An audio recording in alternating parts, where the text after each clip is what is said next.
Manda aí, fala aí, fala aí. Eu ia fazer uma pergunta que vale um pouco para os dois aqui. Que a galera tá perguntando bastante sobre as falas do Lula. O que cada um acha? O André já falou um pouco. Eu falei, eu acho que é indecente, é impróprio, é obsceno, coloca o Brasil numa posição extremamente não neutra, não proporcional em relação ao Brasil sempre ter aquela posição de ser um mediador, de querer estar num papel de destaque na política internacional, e o Brasil perde em relação a isso. Ele perde respeito, ele perde prestígio, ele fala para a base, ele recebe palmas só de pessoas que concordam com o que ele está falando, mesmo que isso seja completamente errado, equivocado tanto em números em relação a outras guerras, quanto ofensivo em relação aos judeus. É ofensivo para os dois lados. Porque na hora que ele fala nunca vi nada igual, as pessoas estão morrendo no Iêmen vão falar, peraí, aqui morreram 300 mil, 80 mil crianças. Porque um emenita que tá morrendo na mão dos Houthis pode também ficar chateado ou ficar puto da vida com Lula. Mesma coisa. Aqui, e aí quando ele traz só quando Hitler decidiu matar o juiz, é obsceno, a mídia inteira criticou, muitos intelectuais de esquerda criticaram, muitas pessoas estão criticando, e é por isso que toda a base dele foi atrás dele para acuar ele, para tentar salvar a imagem pública dele nesse sentido. Tem que ser feito o que, André? Hã? O que tem que ser feito, então? E ele retirou. O que tem que ser feito? Eu acho que o Brasil. Ele chamou o embaixador. Ele chamou, porque Israel também fez aí a sua ação diplomática de Israel. Eu vou explicar só em um minuto isso. O Brasil tem uma ótima diplomacia e, neste momento, uma péssima política externa. A política externa é uma política de governo. A diplomacia é uma política de Estado. Os diplomatas brasileiros são treinados pela Escola Rio Branco, que é uma das melhores do mundo. As pessoas são preparadas, são sensatas, são razoáveis e são preparadas para lidar com esse tipo de situação. Se eles fossem os responsáveis para lidar com a situação, eles jamais teriam falado uma coisa dessa. A política externa é política de governo, no caso PT, Bolsonaro ou outros governos, muda radicalmente no Brasil depois da redemocratização do país. Então você tem políticas externas super contra a Venezuela e outras políticas externas super a favor da Venezuela. Esse é o problema da política externa brasileira. Ela não é homogênea, ela não é linear. Ao mesmo tempo, Israel tem uma política externa muito boa e linear e uma péssima diplomacia no sentido, às vezes, de como conduzir situações em momentos como esse. Vou explicar. A política externa israelense ela é linear e homogênea independentemente de quem está no poder. Israel tem interesse em ter relação com o mundo árabe? Tem. Isso não muda de governo para governo. Ele tem interesse de aumentar o número de países nos acordos de Abraão? Não muda em relação ao governo. Ele tem uma relação de aliança estratégica com os Estados Unidos, com a Inglaterra, com a França? Não muda em relação ao governo. Ele tem uma política de dissuasão com grupos terroristas? Não muda em relação ao governo. Ele tem uma relação com a autoridade palestina? Não muda em relação ao governo. Não muda a política externa de Israel em relação ao governo.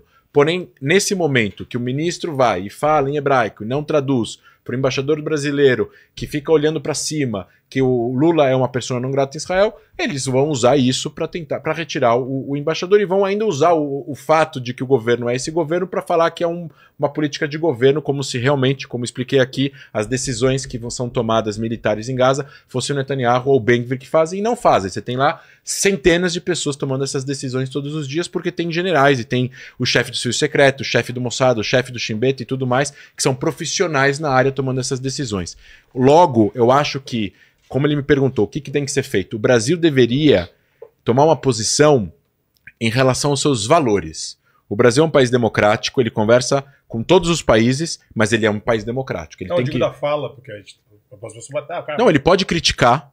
Ele pode exigir de Israel cumprir o direito internacional, ele pode exigir um cessar-fogo, apesar de que eu não sei o que isso significa, se daqui a um ano pode ter outro atentado, se o Hamas sobreviver. Mas ele tem que ter uma fala onde ele tem que ter possibilidade de que Israel confie na liderança brasileira para poder fazer uma mediação ou para poder ser parte dos países internacionais que conversam com os dois lados. O Brasil perdeu essa fala no momento que eles apoiam a decisão da África do Sul, que por sua vez é amiga, o governo da África do Sul é amiga, conversa com a liderança do Hamas, não com a autoridade palestina, com a do Hamas. Eles receberam uma delegação do Hamas. Mas a Rússia também, cara. E o Mossad também, todo mundo conversa com o Hamas. Mas o Putin não faz mas o Putin não entrou em raia para processar Israel e não fala que o que Israel faz é um holocausto. É uma hipocrisia, cara. Falar assim, ó, que eu não converso com o Hamas. Todo mundo conversa, cara. No Oriente Médio sabe. No subsolo é uma podridão. O governo brasileiro disse que não tem contato com o Hamas no começo da guerra. Não, eu tô falando de lá, naquela volta. Na região? Eu acho... Cara, os iranianos conversam, conversam. Você não vê conversa com eu acho que a fala tá equivocada, ela é indecente, ela faz uma comparação completamente errada, e o problema disso é que ele é o presidente do Brasil, ele fala por todos nós, e isso é um problema, porque, de novo, foi o que o Demetrio Magnoli falou na Globo News.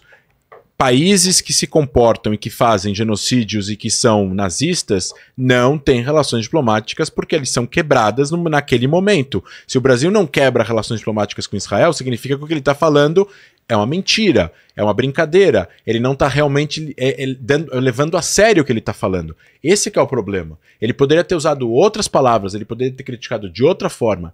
Esta forma, desta crítica, o meu avô sobreviveu ao Holocausto, essa forma, essa crítica está errada e enfraquece a posição do Brasil de neutro no conflito palestino-israelense. Eu entendo essa tua indignação, né, cara? Porque tu te sentiu ofendido, né? Não só isso, tá errado. Não, tecnicamente. Com a fala do presidente. Como historiador, eu acho que tá errado. Tudo bem, tu te sentiu ofendido. Eu acho assim, ó, que não foi intenção do Lula ofender os judeus, até porque é o seguinte, conhece a história do PT, uma vez eu sentei com os caras até a gente do Likud junto, só a comunidade judaica, e um velhinho lá falou assim, não, eu conheço o Lula desde sempre porque eu sou do PT e eu que fui um dos caras que ajudou a redigir o... Do Avodá, então. Cara, não do Likud, do Avodá. Não, tinha gente do Likud na mesa. Então que esse senhor, não era do Likud, falou pra mim que era do PT desde sempre. Sempre teve intelectuais judeus assessorando Lula. Isso é normal. O líder do governo, do Congresso. Tudo bem. Não, você acha que ele falou sem querer? Você acha que ele não pensou? Eu não sei, cara. Tem várias teorias. Ele falou sem querer, ele falou por provocação, ele falou porque o BRICS... Improviso. Tem várias teorias. Mas eu vou dizer uma coisa. Primeiro, a minha filha tem 11 anos, eu não consigo nem controlar o que ela fala. Vou controlar o presidente. Beleza. Desculpa também. Beleza, né? Exatamente. Beleza. Eu acho que o Lula recebe imagens o tempo todo, ele é um ser humano, cara. Eu acho que ele errou. Mas foda-se, quem sou o comissário de polícia, não sou o presidente, cara. Porra, louco. Mas tudo bem. Vai lá, se ele achar que daqui a um momento ele vai ter que falar pra comunidade judaica do país dele e falar, pessoal, desculpa, foi um erro.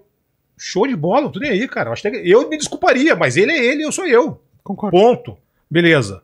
Agora, se desculpar pro governo de Israel, nunca. Nunca.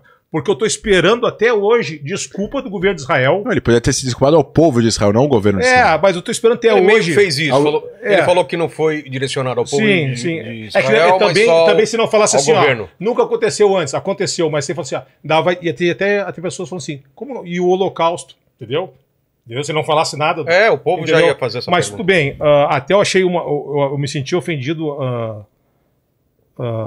André, quando tu chamou o país de anão diplomático, não, o Brasil não é um anão diplomático. O Brasil não é um anão diplomático. E esse cara sabe, ele falou agora, o Instituto Rio Branco forma alguns dos melhores diplomatas do mundo. O que eu quis dizer foi que a política externa que o PT fez nos últimos anos em relação à Venezuela, a Cuba, a Nicarágua, a passagem de pano, da democracia relativa, receber agora o menino... A Rússia, a guerra da Ucrânia matou 100 mil pessoas em 2 anos. O Lavrov veio pra cá, ele vai pra lá. E ele relativiza até a morte do Alexei, que morreu na prisão. Eu entendi, mas vamos lá, pedido de desculpa. É uma política externa desastrosa. Pedido de desculpa, política externa de Israel, tá? Eu tô até hoje